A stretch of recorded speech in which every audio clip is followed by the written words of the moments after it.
In tonight's episode of Almost Above Average, we are grateful to dive into the extraordinary life of Wendy Ella May. From her groundbreaking political career to her deeply personal experiences, Wendy's story is one of resilience, advocacy, and transformation.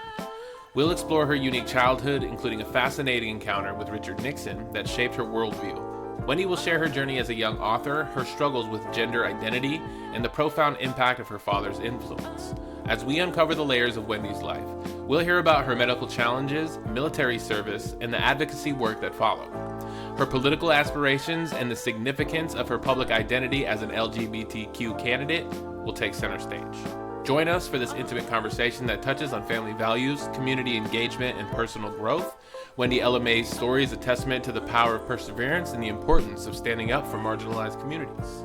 So let's go now to that conversation with Wendy Ella May. All right. Well, let's do it then. What's up, Wendy Ella May? How are you? I am great. How are you today, Chris? I'm ready to go. It's going to be a really busy day. I'm excited to do this. I'm glad we finally can record this. I am so glad we can finally record this. I apologize for the technical difficulties last time, but listen, it's no big deal. I'm learning. So what's going on with Wendy Ella May? I know we were talking about some stuff that I do want to get into, but before we do that, you've had a pretty extensive career as far as writing, political aspirations. You've been running for Congress, right, and Senate? Listen, I've run from everything from town council to mayor to member of Congress over my career. I tell people I'm a recovering politician.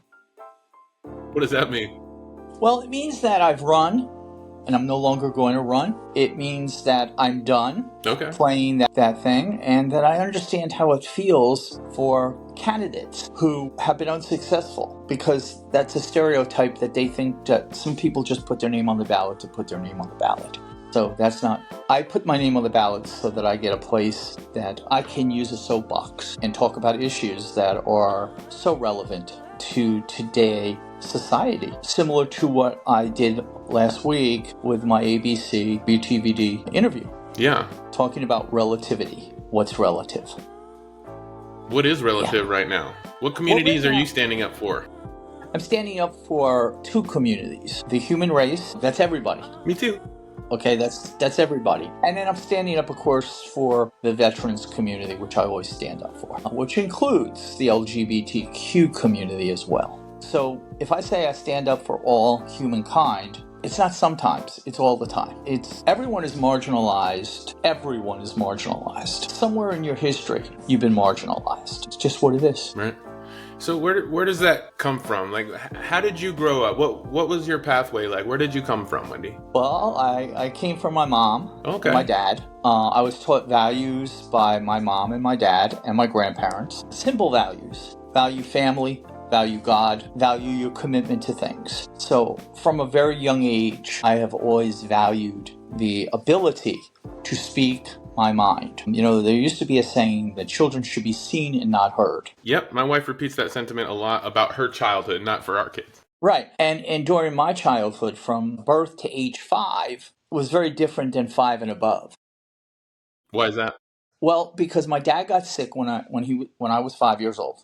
He had his first heart attack, and it kind of changed the dynamics of the household. Right. What did he get sick with? My father was a cardiac patient. My father multiple heart attacks from the time I was 5 until he died when I was 9. Right. So for 4 years, I kind of had to live more like... Those are really formative years. They are. You lose your father... I can't imagine that. Like, I know what my kids went through at that age. That's when they're soaking up all the stuff that mom and dad are giving them, you know? Correct. And now, you know, they put another burden on me as the youngest in the family because my siblings were all grown.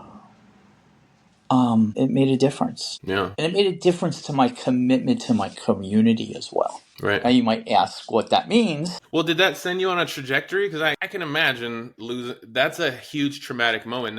That kind of changes the course of your entire life, right? What do you think about that experience guided your direction where you are today? I think because I experienced loss, I understood the value of life very differently than, say, someone who Chris has never ever experienced loss. I mean, I lost in a 1 year period. in 1970 through 1971. I lost my great-grandmother. 6 months later, I lost my dad. And 6 months later, I lost my grandfather. That was like bang, bang, bang. Bang, bang, bang. I think we spent more time at the funeral home than we spent anywhere else. So as a kid, having a responsibility of learning CPR, I learned that at 5, having to be in the same bedroom as my dad, because my mom was petrified. Yeah. And to grow up. Probably a really somber mood in the house, too. You got brothers and sisters, and you got I imagine your mom's depressed, right? My mom was losing the love of her life and didn't know what she could do to stop it. Right. My mom and my dad were sweethearts. I'll tell a story real fast. My dad got my mom pregnant with my oldest brother before they got married. So my mom never told me her birth, she never told me when they got married. They never told you? They never told me. I did not know their wedding anniversary. Why? Why is that? I came from a Methodist, Episcopal, Orthodox family. I don't know what that means, but it sounds like a whole lot of things. The Methodist Church, 1960, was the Methodist Episcopal Church. Today's United Methodist Church. And then the Orthodox side of it was very strict following rules. It's like Old Testament, right? Like Jewish? No, it's New Testament. It is? And Old Testament, but we do certain things ritually wise that the Methodist Episcopal Church didn't celebrate. Okay. It's still Christian denomination? Still a Christian denomination. It goes back to the 1700s in America. So my mom got pregnant and got married in August and had my brother Harry in September. So my mom kept that from me. I never knew this until after she passed away. You might hear some sirens going by. I think my mom's values set me in a path, a moral compass path. Because I was so young when my dad died, I knew very little about his family. I knew very little about his life. And when my dad got sick, I kind of had something strange happen. In the scope of it, my dad was preparing our family for his death. When he got sick? When he got sick. So we would go out every week with a group of other families, Catholic, Protestant, Jewish, white, and black. This is in New Jersey, right? This is in New Jersey. And we would have dinner at this diner every week. When my dad got sick and couldn't afford it, he would do everything he could do, even going out collecting soda cans, so that we could go out to dinner once a week. Aww. But in that group of men, the fathers and the husbands, I ended up having mentors. Okay. So, to be exact, kind of like uncles, I guess?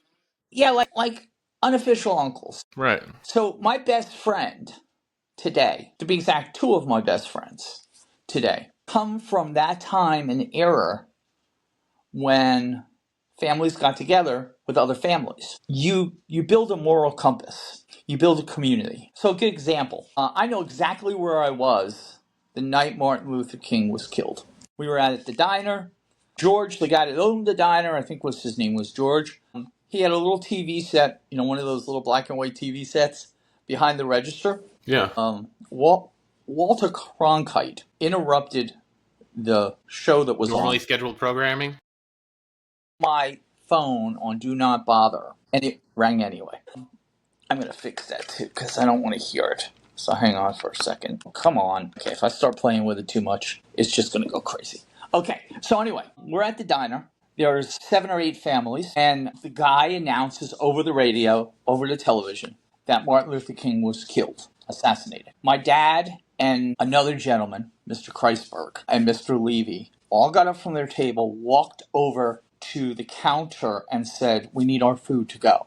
We need to leave right now." So my dad loaded up his Jeep Wagoneer and led the other 2 families down the road out of the danger zone. It built character. Where did he get shot at? Well, he was shot in another state, but the black community in the city of Asbury Park was already at an unrest. Oh, I didn't even think of that. Yeah. So within minutes after Martin Luther King was assassinated, the black community came together to riot. We made it home safely. And I remember sitting on the couch in this little house I lived in, 2-story 4-bedroom house. My dad sitting down at his favorite chair. He had a recliner, a lazy boy recliner. He was sitting there, my brother John and I were sitting on the couch. And my father told me about racism that I never knew. He told the story about when he was in the military, how Native Americans and blacks were not allowed to vote, and how he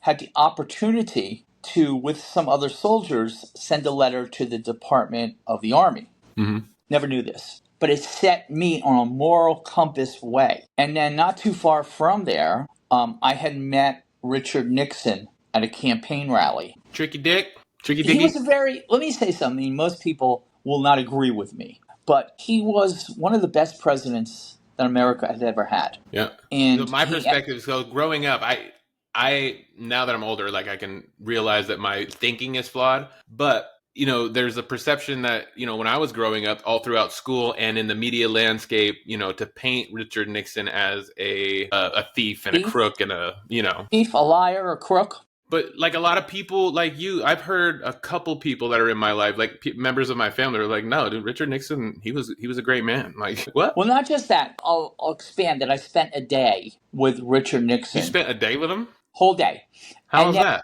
Well, my grandmother was in charge of she was a member of the Republican Women's Group in the community next door to where Richard Nixon was visiting. And my grandmother was in charge of having sandwich signs made to walk up and down this great thing called the Ocean Pathway. Mm-hmm. And I got hired for $10. Yeah, you did. To walk up there, and I got my grandmother to hire a lot of my friends. But I made my sign, and I made a sign that said N-I-X-N. What does that mean? I left the O out. N-I-X. Oh, Nixon. I got you. Yeah. So I had left the O out intentionally. Okay. Nixon. And my grandmother was yelling at me. She was like, "Don't you know how to spell?" I said, "Yes, I do. I know how to spell very well." Mm-hmm. I was a very intelligent child. I think I was in 2nd grade. Walked up and down. He arrives in a helicopter. Mm-hmm. And he had a famous wave that he did when he got off the helicopter. So as he got off the helicopter... Was it like that? Little stiff one? Yeah, similar. But I remember he got off the helicopter and looked straight at my sign. And then called the Secret Service agent to get me to bring me over to meet him. And he asked me what was wrong with my sign. And I said, "Nothing, sir." He said, "Well, are you good at spelling?" I said, "Yeah, which name would you like me to do? Richard, Milhouse, or Nixon?" He said, "Well, what's that sign say?" I said, "It says N-I-X-N. I left the O out intentionally because if it just said Nixon, I would just be one of 13 kids walking around. You'd pay no attention." Mm-hmm. Boom. Clever marketing. Well, great marketing. I do shit like that all the time. Got me in the limelight. So I said to my grandmother, at that time I was a boy, "Can your grandson spend a day with me? And I'll give you $100. Okay. So my grandmother said, "Absolutely. That would be an honor and a privilege." So that day started at the great auditorium. I sat in the front row. And Chris, I'll never forget this day. And I don't believe in coincidence. Me neither. I believe that Jesus, our Lord and Savior, puts certain people in our lives for certain reasons. Amen. Including how we met. Right. We'll tell that story in a minute. Richard Nixon, he gets in the helicopter after his speech, and we fly in a helicopter over to this place called Monmouth Shopping Center. La-di-da. Yeah, la-di-da. Don't trust me. It was the first time I was in a helicopter and the last time I wanted to be in a helicopter. Anyway, we ended at this place called Monmouth Shopping Center, an open-air shopping center, which was turned into a mall. Another whole story. But anyway, we end up in the Bamberger's store, which is like a Macy's. And on the top floor, they had a luncheonette, a little cafeteria. So Richard Nixon was really a strange man when it came to what he ate. Really? Do tell. Oh, yeah. He just had some really bad, really unusual habits. Kind of like Donald Trump just eats McDonald's and KFC all the time? Something like that? No, it was like the condiments that Richard Nixon liked. Okay. So he liked ketchup. Big fan. Love it. Yeah, but not in my cream cheese or cottage cheese or any other kind. I used to put ketchup in my mashed potatoes. Okay. So, you know. Big fan. Yeah. So anyway, he goes up, he gets a chicken salad sandwich with extra mayonnaise and ketchup. Now, So the lady behind the counter, her name was Ella Mae Stevenson. Okay. And Ella Mae Stevenson was very proud that she had made the chicken salad. For then, he was not even president yet. He was a candidate for president. And she was super jacked that she made a sandwich for gonna be president. A soon-to-be president. Aw, that's cute. Okay. The only problem was he choked on a bone. He did? In that sandwich. The president, or the... Richard Nixon. Ate a sandwich and choked on a bone? Yes. Did she get thrown in prison? Understand this. You have to play in this head for a minute. I already knew CPR. I already knew how to get choking victims unstuck. Mm-hmm. And I was 7. I was not. Am I about to hear the story how Wendy LMA saved the life of Richard Nixon? Well, I don't have to tell the story now, do I? No, I want to hear it. Let's go. So there's all of these people. I mean, there's tons. There's Secret Service agents. There's a doctor. There is Congress members. The press, everybody there. Yeah. And he's turning blue. And they're not doing anything. They're just panicking like, hey. Nobody's doing anything, Chris. They're just standing there looking like a bunch of idiots. Right. I go behind him. I smack him on the back. Out comes the chicken bone. I made a friend for life. Yeah, right. Okay. So I spent the rest of the day with him, went to Pennsylvania, came back home. We landed the helicopter across the street from my grandmother's house. I said goodbye. Thought that was the end of it. Mm-hmm. A couple days later, my grandmother lived in the front house and I lived in the back house. A couple days later, my grandmother calls me and tells me there's a phone call. So I went next door, grabbed the kitchen phone, and it was his secretary. Really? And she wanted to know if I thought it was comfortable enough to share the phone number with him so he could keep in touch. How awesome is that? It was pretty awesome. So, you talk about my writing and my artistic things. Yeah. Now, I'll show you how the connection starts. The first book I ever wrote was A Year in the Life of the Candidate. A Year in the Life of the Candidate? Yeah. And okay, it was is that on Amazon? No, you can't even find it. Okay. My publisher wanted me to find it to redo it, but I wrote it as an 8-year-old.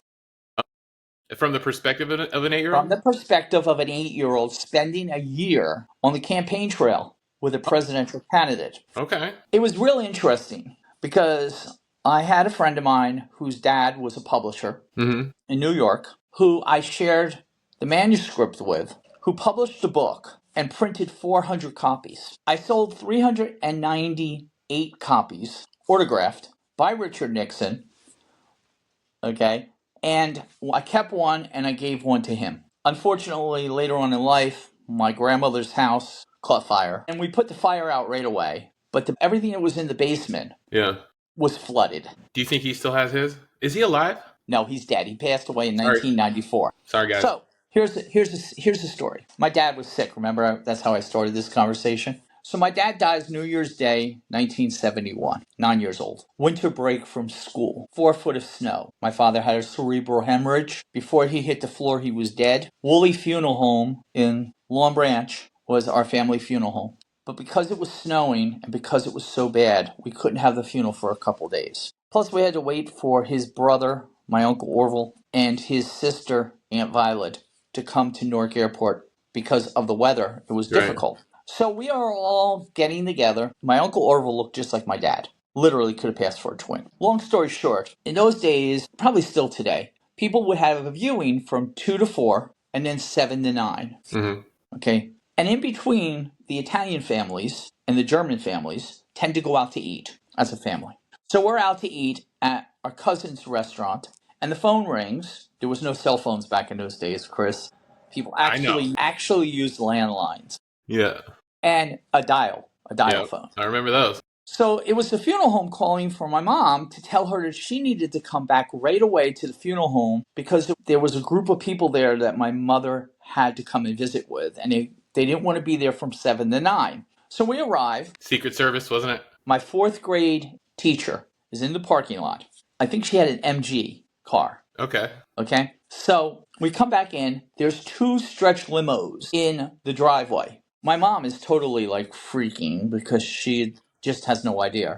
And we walk into the funeral home, and there Richard Nixon is paying respect to my dad. How cool is that? Well, here's the better part. He wasn't alone. Who do you have? So he had 2 U.S. Congress members, a U.S. senator, and he was there with I don't know how many Secret Service men.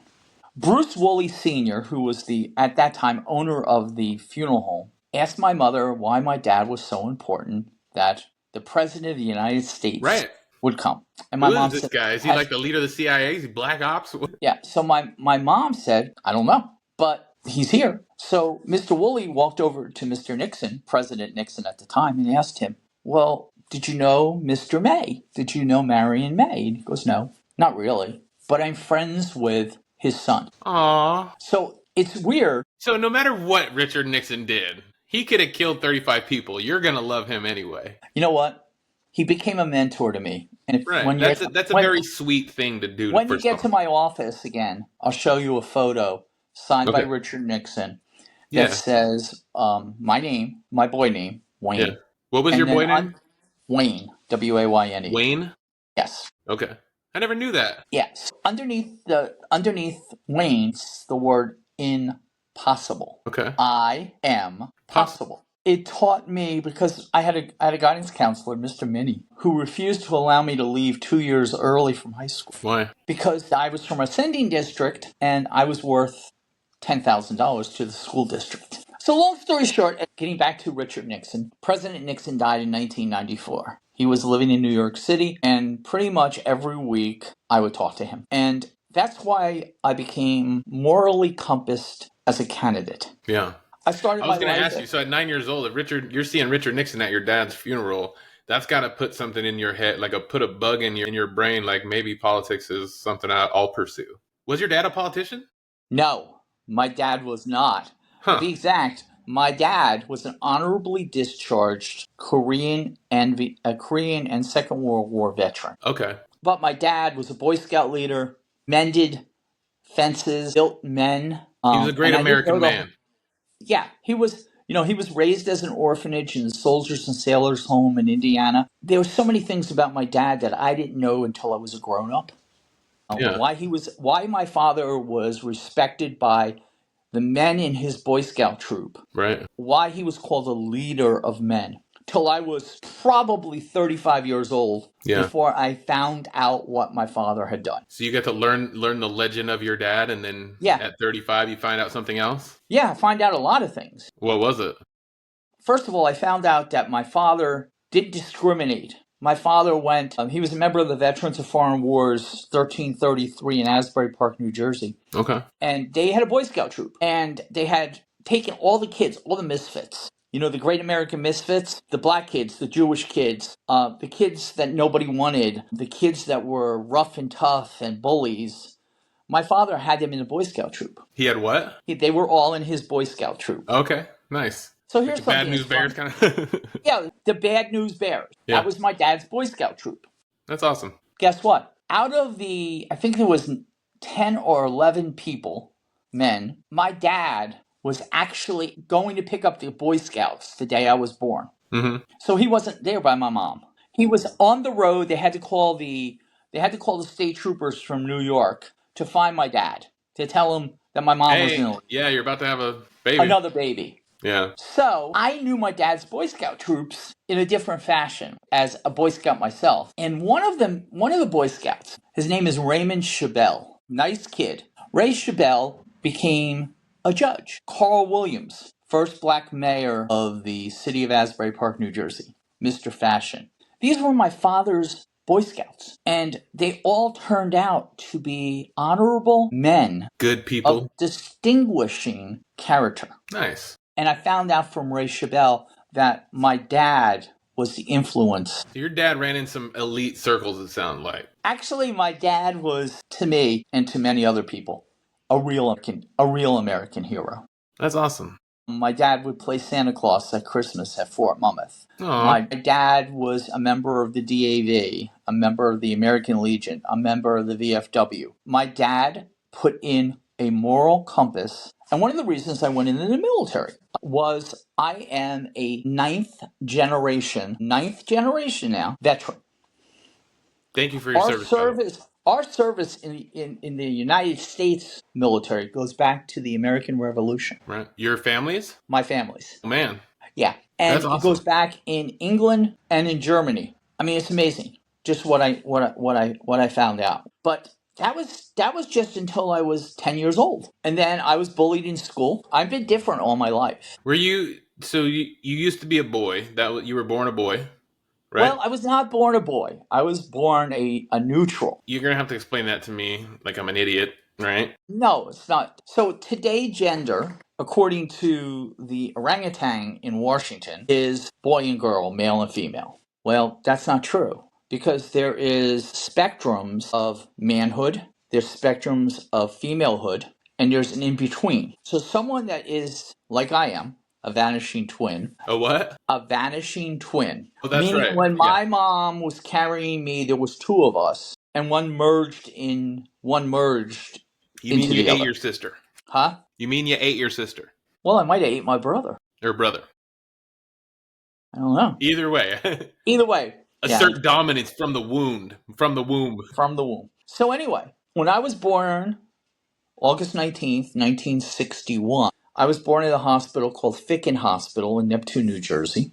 And I was delivered by Dr. Louis E. DeSimone of Asbury Park. He couldn't figure out if I was a boy or a girl because my thing was so small and you couldn't tell. Back in those days, they could put neutral, meaning they couldn't decide. There was an option for that back in those days? Back in those days, yes. Okay, fair enough. And here's the funny thing that today in New Jersey, they have 3 genders. Is trans one of them? No, male, female, or neutral. It's just simple. I kind of like that breakdown. So anyway, I grew up, first 4 years of my life, I had a birth certificate that said neutral. Okay. When I was 5, getting ready to go to kindergarten, I had to go for physical to get in kindergarten. And they had just passed a law stating that you had to decide male or female. So my doctor said to my mother, well, I don't know what to do. What's it going to be? What's it going to be? So my mother said, well, he has a little thing down there. At so 5 years old? Yeah, it was a little thing. Just Okay. a tiny little thing. Yeah. We'll make him a male. So I became a male. Changed my birth certificate to M. So now I'm going to jump ahead here for you, Chris, because it's necessary for time. I am now 10 years old. 10-year-old boy. 10-year-old boy. Lost my dad. And I'm starting to have these issues of pain and bleeding every month. About the same time every month. So my mom, I pass out in school. From bleeding? From bleeding. Oh my God. They took me to the nurse's office. Her name was Mrs. Sainer. And Mrs. Sainer sends me home. I lived across the street from the school, literally. Next month, same time, I'm in gym. And whoops, I pass out again. This time, she calls my mom and calls the ambulance. And they take me to the accident room, which is today known as the emergency department. By the time I get to the hospital, I'm normal, as normal as I could be. So the doctor in the emergency room, because it was a Wednesday, was Dr. DeSimone, our family doctor. And he said to my mom, what happened? My mom said, I don't know. They called from the school, said that, Wayne passed out again. And this time they were calling the ambulance. So that's why we're here. Now, I'd already had a relationship with the rescue squad because for 4 years, my dad would have heart attacks. Mm-hmm. And the rescue squad would come and take him to the emergency department, the accident room. Sometimes my dad would get home before the ambulance got home because he was stubborn. He'd sign himself out of the hospital. Yeah. Anyway, so Dr. DeSimone says to my mom, bring him to the office next. So the following Thursday, I go and, he asked what happened. I said, I don't know. I kept passing out. So for almost 2.5 years. Every 30 days, Every 30 days, I've seen every doctor imaginable. Psychiatrist. So you're actively bleeding every 30 days? About every 30 days. Okay. About 28 days, actually. Okay? So I'm seeing every kind of doctor. Weird question. Are you bleeding out of your penis? I'm bleeding out of my front and my back. Okay. Sorry. For 2.5 years, I saw every kind of doctor known to man. Even a witch doctor, I tell people. Okay. So I had went to all these doctors. And finally, Dr. DeSimone said, this is beyond the scope of any of the doctors here. So we would like you to go to the Children's Hospital of Philadelphia. Did they have any hints about what was going on? Did they have any idea? I remember one doctor. He was a gastro doctor, older Jewish man. And he said to my mother, I think it's nerves. I think it's psychological. So the doctor, the gastro doctor, sends me to the hospital shrink. Okay. Who then, for like 6 months gives me all these stupid questions to see if I'm mentally unstable. If you're mentally causing your genitals to bleed every 30 days. Correct. You know what separates the champions from the rest? It's not just about the will to win, it's about the will to prepare. I'm not just doing pull-ups, I'm pushing limits. Every rep is a reminder that I'm capable of more than I thought possible. That's why I chose Bucked Up. Their supplements give me the edge I need to take my workouts to the next level. From pre-workouts to recovery, they've got everything I need to stay on top of my game. With Bucked Up, I get the energy, focus, and endurance to crush every session. Whether you're a pro or just starting out, their products will help you achieve your fitness goals faster. Ready to unlock your full potential? Visit buckedup.com and use code McMedia1 at checkout for exclusive savings available only to my followers.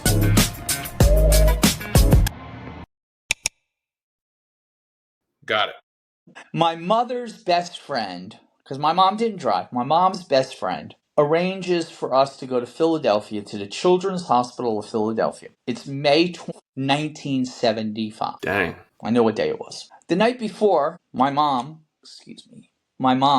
got really mad at me because I kept her awake all night long. I was tripled over, not doubled over, tripled over in pain. Oof.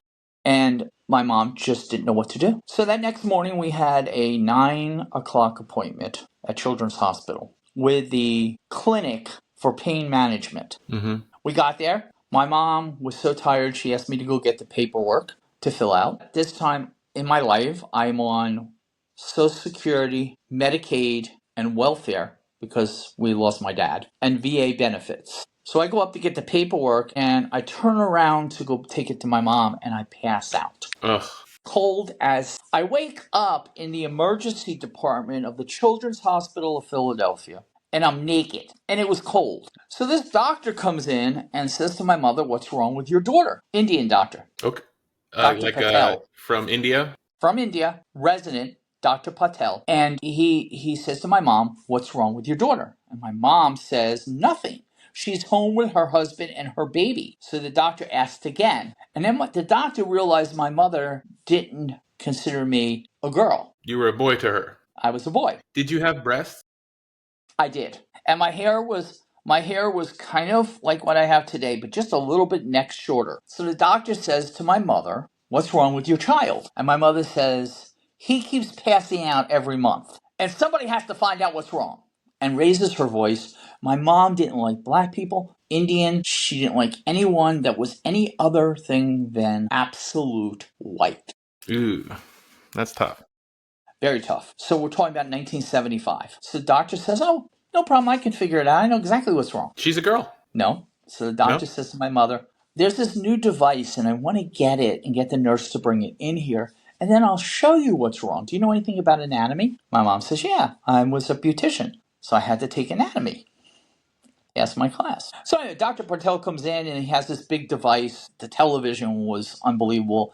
The thing looked like a scuba diver's mask hooked on this hose, and he starts, and it's cold as shit. Chris, I'm telling you, this thing that he's probing me with, I think was made by the Martians because it was freaking cold. Yeah. So he starts up here at the carotid, comes down, shows my mom that my carotid's killing. Because now, later on, I understood this better. My mom thought I was going to die.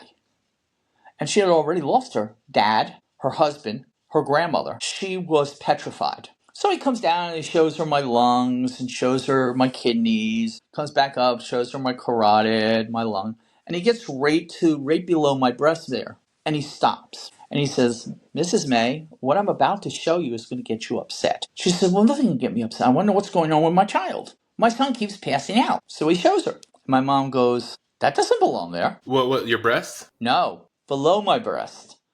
Above my kidney, off to the side, directly underneath where my gallbladder is. Just the cervix just up from my pelvis. Yeah. Is a fully functioning egg producing female organ. Inside, so they couldn't see it? Is that kind of the thing? Inside. Copy that. Okay, that makes sense. So now I'm having a period. Right. That's why I pass out. Yeah, that makes sense. My mother grabs me. I'm freaking naked. Okay, yeah. My mother throws clothes on me, drags me out of the hospital, into the car, and back to New Jersey. You're real She upset, wouldn't huh? listen to anything the doctor said. Well, about 3 weeks later, Dr. DeSimone, he gets the results of my visit to Children's Hospital. And he knows exactly what's going to have to happen. My mom's going to have to decide what to do. What she wants you to be? He knows my mom real well. He's delivered all of her children. Yeah. You know. But now she's got to choose what sex to have you as? Never had that happen. Yeah. Because he knew she wasn't going to do it. Did that cause like a rift between you and your mom? Because of how like she believed, like she didn't like black people? Was there a religious aspect to that too? No. It was just my mother. Okay. My mother was born in 1920, June 27th, 6. Yeah.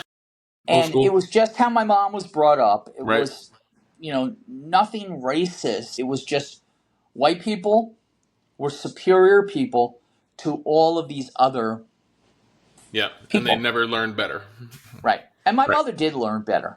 Yeah. I'm very proud to say, Chris, that my mom soon learned. Around later? Yeah, soon learned. Yeah. Hey. So anyway, long story short, Dr. DeSimone says to my mother, listen, my wife wants to talk to you. So he goes, gets his wife, and Dr. DeSimone's wife and my mom go into the house. The office was connected to the house. And he sits down and he says, listen, I always thought there was something different about you. This is the actual word-for-word conversation. That's how much it's implanted in my head. He said, when your mother came in here when you were conceived, about a month later, I was having your mom come in because you were the fourth child. And she had problems with her last child, meaning my brother, 9 years ago. So I kept a very close watch. My mom's blood pressure went up, her sugar went up, all kind of complications. So he said, I thought I heard 2 heartbeats. 1961. No technology like we have today. Right. Okay. So now, it was interesting. So he said, I know what we're going to do. We're going to give you a shot. It's going to fix all the problems, and you're going to be perfectly fine. You're going to come once a week, and you're going to get a thing called testosterone. The hormone? A hormone shot. But we're going to tell your mother it's a vitamin shot because your mother will not accept anything else. That's crazy. You couldn't do that shit today. No. So from the time I was 14 till I was 18 when I went in the military, 17 when I went in the military, I was on testosterone once a week. Testosterone. So you went the other way. So what he was doing was he was giving me male hormones. He was trying to make you a man. No, he was trying to get male hormones to make my female hormones. Trying to outpower them. So what happened is, and here's the scary thing, they didn't really know much about testosterone and estrogen back in those days. So he was giving me a dosage of testosterone that was poisoning me. So the average male testosterone level is about 100. When I went in the military, I took a physical, including blood work. My testosterone level was 300. Jesus. So the first question out of the doctor, because I was going into reserves, the first question out of the doctor's mouth was, do I use steroids? I said, no. He said, well, this doesn't restrict you from being in the military, but I'm really concerned. How are you getting these testosterone so high? So I tell him, that, I go every week to get a testosterone shot. And he immediately says, stop. And I did. Went in the reserves, went regular Army. And during the time I was in the regular Army, I got hurt. So from 14 to 18, before you got into the Army, were you still presenting as a male? Yes. Okay. I was presenting as a male for a very long time, Chris. Always knowing that I had another... Well, since I knew this, I always knew I was different. I always knew that I always knew that there was the potential for problems with my hormonal system. Right. So I went in the Army, went to basic training again, got hurt at basic training, hurt my neck, my back, my right knee, got an infection that went up my right leg, across my groin to my left hip. Ugh. So I'm on sick call. Why I'm on sick call, I can't do everything I'm supposed to do. What is that? That's when the doctor says medically you can't do what you're supposed to do. You can't do PT, you can't do this, you can't do that. So I had a wise mouth. I'm going to be the first to admit it. I had a testosterone level that made me kind of arrogant and male. Okay. There's a little male ego going on?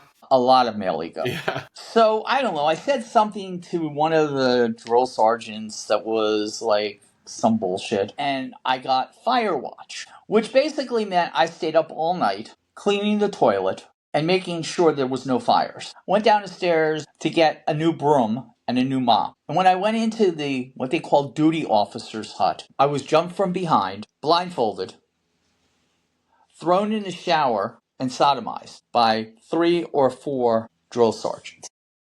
Drill sergeants? In the They Army? basically raped me in the Army. They raped me, and when they released me, I ran back upstairs crying, Mm-hmm. and I had a breakdown. I'm really sorry that happened to you. That's fine. Don't be sorry. Be sad. You had nothing to do with it. There's a difference. That's tough, though. So then the next day, I come down the stairs, and I request to go to sick call. So I go to sick call, and the doctor said, "What's the matter?" I said, "I got raped last night." He said, "You have any It couldn't proof?" have been easy saying that to somebody else. No, especially to a male doctor. And he said, "Do you have any proof?" And I said, "Not really." He said, "Well, I'm going to send you to the psychiatric clinic because I think you need to talk to a psychiatrist." So I go, and the psychiatrist says to me, "This happens a lot." I said, "Okay." He said, "Did they come in you?" And I said, "Well, I don't know. I think they did." He said, "Do you have the underwear you were wearing?" I said, "I do. Be exact, I'm wearing it." He said, "I want you to take that underwear right now. I'm going to get you an envelope. I want you to take it, I want you to put it in the envelope, and I want you to send it to someone you can trust." So when I was 13 years old, I had worked for a Congress member, Congressman Jim Howard, the fisherman's friend, because he protected the ocean, he protected the fishing rights. He was a Democrat, I was a Republican family, and I sent it to him, to his office. Did you put a letter in there, I hope? I explained exactly what happened and went back to my unit where I was still on sick call. I still was on light duty. And the next thing I know, about a day later, Chris, I wake up in the hospital. See, I got a staphylococcal bone infection. Oh, you got a staph infection? Got a staph infection in my bones. From the rape? No. Remember I told you I originally got hurt? I hurt my knee, my back, and my neck, and my hip? Yeah. Well, I had fallen and was refused medical care. You refused it? No, I was refused. They would not let me. Well, they refused to give you care. Oh my God. Yeah. 10 the military? Days. No, just my drill sergeants. They refused to allow me to go to medical call. Because they did what they did? No, this was first the knee and the neck happened. Oh, gotcha. Then when I got treated, finally able to go, that's when I got raped. So anyway, long story short, Chris, I'm in the hospital like 3 or 4 days. I'm in really bad shape. I've got an infection that goes out my hip about that far. And I proceed one night at about 2 o'clock in the morning. I'm sweaty. I'm not sure if I'm hallucinating or what, but someone comes into my room and has me sign a piece of paper. 2 days later, I have a chaplain comes in and he says, "You're going home." I said, "What? I don't want to go home. I want to make a career of this." So you've been honorably discharged. Going back to your reserve unit. Have fun. Have a nice day. You're going to the transport company tomorrow, and you're going home. So they kind of tricked you and kicked you out kind of thing? Well, they didn't kick me out. They just wanted to hush-hush as much as they could. Yeah. What happened, because they know that your liability sitting in that. Yeah, and it was criminal. Both of these. So the two things together are criminal. Yeah, that's corrupt of our government, or of those drill sergeants, right? Let me just say this, Chris. The amount of sexual assaults that occur in the United States military is horrible. That's a shame. It's embarrassing. You know, and here's the thing that a lot of people don't understand. It has nothing to do with your gender. Nothing. Yeah. Rape has nothing to do, sexual assault have nothing to do with if you're a male or a female, or you're presenting as something that you know, my friends used to say to me all the time, especially when I went back into I was home. I was a failure, Chris. I was a failure. That's how I felt. I had no self-esteem. I hated myself. I was suicidal. No one was listening to me. They sent me home with a staphylococcal infection that was so bad. My grandmother, my aunt's best friend, who was her lover, was a LPN who was taking care of it and sent me to my family doctor, Dr. DeSimone again, who then sent me to the VA for treatment. Yeah. Chris, that alone should have made me not want to do not want to do things. Just crippled me. Right. But it didn't. It motivated me because I knew if it happened to me, it was happening to other people. So I became an advocate for myself and for others. I was in a movie called Justice Denied. It's a movie. I had just transitioned from a girl to a boy, but it's a movie and you can get it. I think it's available on Amazon, but I'm not sure. But it was a story about male military sexual trauma survivors. Males? Male. Meaning same-sex rape in many cases. Yeah. Now, today we have this guy sitting in the White House worried about transgender veterans, but doing absolutely nothing to end military sexual trauma. I don't think he cares about it either way. I think that's just a distraction, you know? It is a distraction. So, I got married, lost a baby, went on in my life, successful, somewhat, very successful in other things. I didn't have a great time from the time I was 19 till the time I was 35. Yeah. Okay. Suffered a lot. Okay. Was a Republican for most of my life till I transitioned to being a female when I was politely told I was no longer woke. How old were you when that happened? Chris, I don't even remember. Maybe late 30s. Yeah. So you started, man, that's a tough... So wait a minute. Let me back up just a little bit because it's something that I wanted to bring. So I ran for Bradley Beach City Council, and I ran with another gentleman who was running for mayor, Rich Simonson, who's since passed away. I had a campaign headquarters directly across the street from where I lived and where my office was for one of my businesses. Now, do you remember the story about the redheaded lady that worked at Bamberger's? No. That had made the chicken salad for the president? Oh, yeah, I do. Ella Mae Stevenson. Ella Mae, yep. So Ella Mae Stevenson was a friend of mine in adult life. Mm-hmm. Excuse me, that's the 9/11. Guess what? She was my campaign manager when I ran for borough council. No kidding. Mm-hmm. Is that where you got the name? Mm-mm. No. So name is another story. One day I was sitting with my mom, and I'm a grown up now. I said, Mom, if I was a girl, what would you have named me? And she said, well, we have two names, Wayne Edward, and Edward is named after Dr. Louis Edward Diesema, or Wendy Ella, named after your great-great-aunt on your dad's side. There. That's nice. So later on, when I decided to do a name change and a gender change, I wanted to honor what my mother and father had chosen for a female name. Yeah. So I became Wendy Ella Mae. Well, I like it. I really like it. Now, remember that Ella Mae Stevenson was my campaign manager when I ran for town council. Mm-hmm. Okay. Well, I didn't win, but I did knock out the person that I was targeting. Okay, so That's I was a win. successful. That's a win for me. So later on, a couple years later, I decide that I'm going to have a name change, and I'm going to run for mayor in a town where I was bullied by a then police chief, who as a ninth, and when I was a seventh grader, was an eighth grader in grammar school. And from the time I was in sixth grade till the time he left, he bullied me every single day. Yeah. Or bullied me every day. Put my head in the toilet.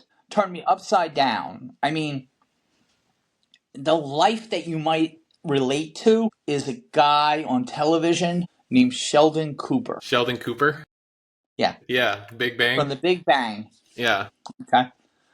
Which is kind of a funny story too, but that's another story. Yeah. So anyway, I decide to transition, get a name change, and present as a female. But I'm intersexual, so I still know my sexuality. But now I'm going to change it from him to her, and then I'm going to decide later on to change my pronouns from her, she, to they, them, she. Right. Okay. Yeah, we kind of talked about that whole line of stuff last time. But hey, I got to get going. I have another engagement that I have to get to. Do you want to continue this? Do you want to do this again next weekend? Absolutely. I think we got a couple hours of content that I want to keep hearing the story. So right now we're up to the time that, so let me just take a minute to finish this story. Sure. Because I think it's really relevantly Absolutely. important. So now I'm running for mayor of the borough of Bradley Beach in New Jersey. And I show up for the Chamber of Commerce's mayoral debate as a girl. Okay. Did they know you as a boy before that? Oh, so now, okay. So now, our next time we talk, we'll start at that debate, and I'll tell you the whole story. Okay. So that you have it. Yep. From the perspective of my first outing as a female. Okay. Public outing. We'll start there. First public outing. That'll be perfect. That'll be a good cliffhanger too. This will be a several part series, I'm sure. Oh, it absolutely will. Yeah. And Chris, I want to say two things to you. Thanks. Thank you very much. It's been an honor and a privilege for a couple of years, almost 2 years now. Yeah, we've been friends for a little while now, and I am grateful to know you. So thank you as well. I'm also very grateful to have met you at Habitat when you were working there, and then when you came knocking on my door to sell me a roof. No coincidences, right? That's kind of how my life is going. No coincidences. That's God bringing you back in my life. Right. And we connected on so many entrepreneurial stuff and writing. Not just that, but I want to tell you that, as an artist, I love your music. Thank you. People should look you up on Apple. I appreciate that. And listen to your music because there's a coincidence there too. No, there isn't coincidence. I will tell you all about that next time we talk. Well, thank you so much, Wendy LMA, and we'll continue the conversation next time. And I'm sure we'll be talking throughout the week. When we leave here, leave it open for a few minutes because it needs to finish uploading. Okay. And I can grab it. So yeah. Well, that was awesome. That was really good, Wendy. I'm excited for the next one now.